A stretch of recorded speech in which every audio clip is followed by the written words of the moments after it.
Thank you very much. I never thought that I would call 9:20 in the morning early, but it feels early this morning. It does. Having just flown in from New York a few days ago. I'm going to take a little bit of a different approach and give you a little bit of different perspective from the P&I Club with regard to environmental regulations, particularly as they relate to those of the United States. The United States in particular has very strict guidelines and requirements and also enforcement capabilities, and they do so with vigor, as we well know, okay? And as some of you actually may know and hear about in the news and in the press. But, oops, I went wrong direction. So just briefly, I'm going to talk about these few points, just an overview, given I have very short time in which to discuss them.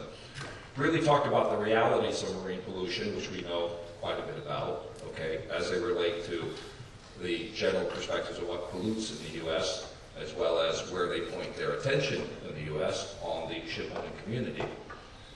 Just brief comments about port state control and marine pollution and the focus of that. Also the history of oily water separators and some of the problems that we've seen with that, particularly on the violations and the enforcement side. And we still see that this is an issue. But also expand and discuss the range of environmental requirements for ship owners that we see in the United States. We've seen a growth of it. We've seen implementation, early implementation of certain issues. We've seen the ECA come into effect recently, the requirements under the North America ECA, and I'll just touch on those briefly. And I can never have a discussion without talking about the human element aspects of whether it's environmental issues, safety issues, security issues. They all have their impacts, and I will touch a moment on that and some of the problems and concerns we continue to see in our industry there. And also just briefly give an overview on the foreseeable trends and risks that we see in the U.S. in particular. Realities of marine pollution, we all know, and much to the chagrin and frustration of our industry, 80% of marine pollution comes from land-based sources. We see that, we see effects of it. In particular, what we call, and in the United States, the most significant part of that comes from what we call non-point source pollution.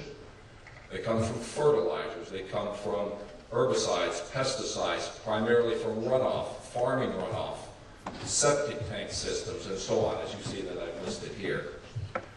Airborne contaminants, that basically air pollution that, of course, due to precipitation, then goes onto the ground and into the water and into the marine environment. Motor vehicles, heavy metals. I'm not talking about heavy metal music, which is also a form of pollution, but I'm referring particularly about heavy metals actually in their actual form. It's interesting because we know that, in particularly our industry, which is very difficult, which is very simple, it's very easy to talk about our industry, maritime industry, because we are what they term as a point source form of pollution. We see it, we see the ships, we see the stack emissions, we see periodic pollution cases, the history of oil pollution, and so on. It's a very easy target for what is considered point source pollution or authorities. Criminal prosecutions and fines are severe in the United States. We have seen that. We read it in the newspaper. We know of some of our friends in this community and in the maritime community here in Greece have been affected by this directive, as well as elsewhere around the world. It is significant. It is a constant threat to our industry. What I would like to talk about just real briefly is, I think, is a very interesting point, and I've been thinking about this before preparing this presentation, is really thinking about how this is all expanded into our industry, where I think that we could always argue where it actually started. You could say it started with the Exxon Valdez, post-Exxon Valdez with the Oil Pollution Act of 1990. At that point in time, there was a lot of focus, of course, on oil pollution from ships and the ships as cargo, okay? Since that time, we've seen an expansion in all types of areas, okay?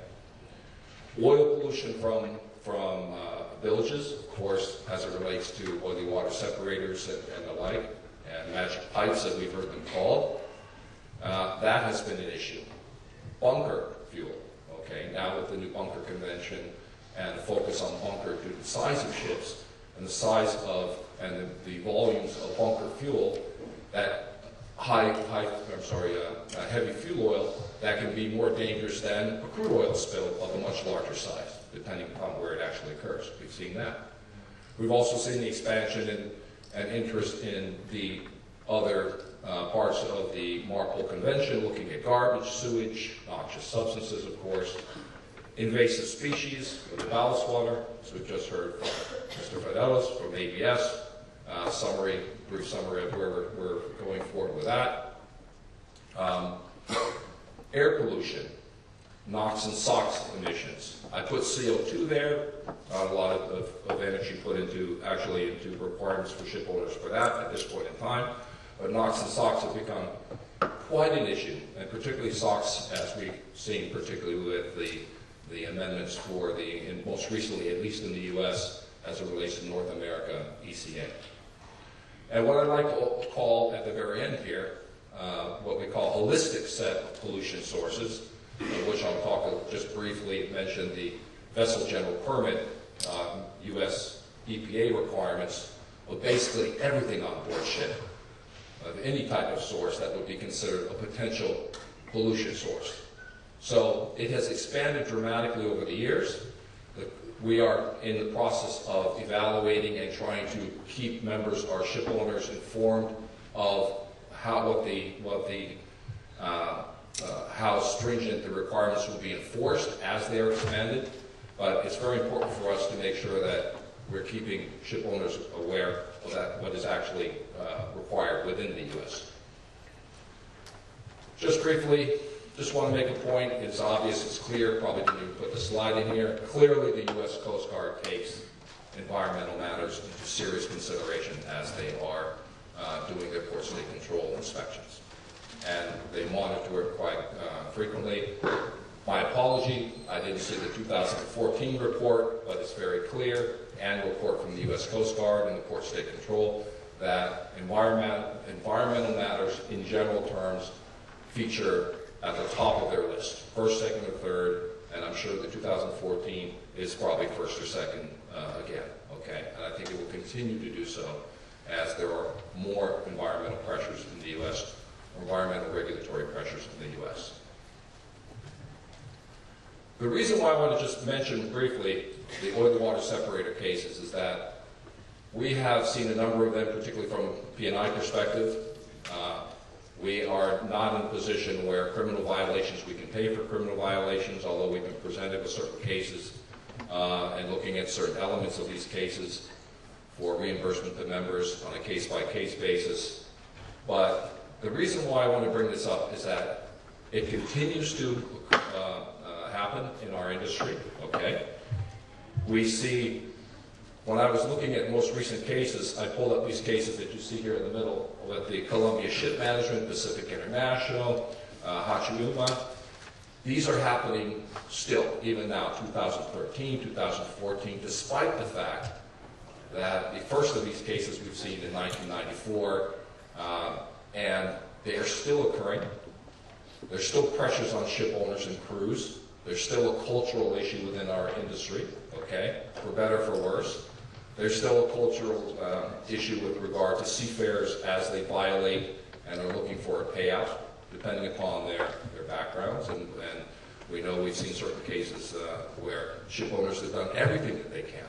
And despite all that effort, that the violations are occurring and that the fines are being levied. So,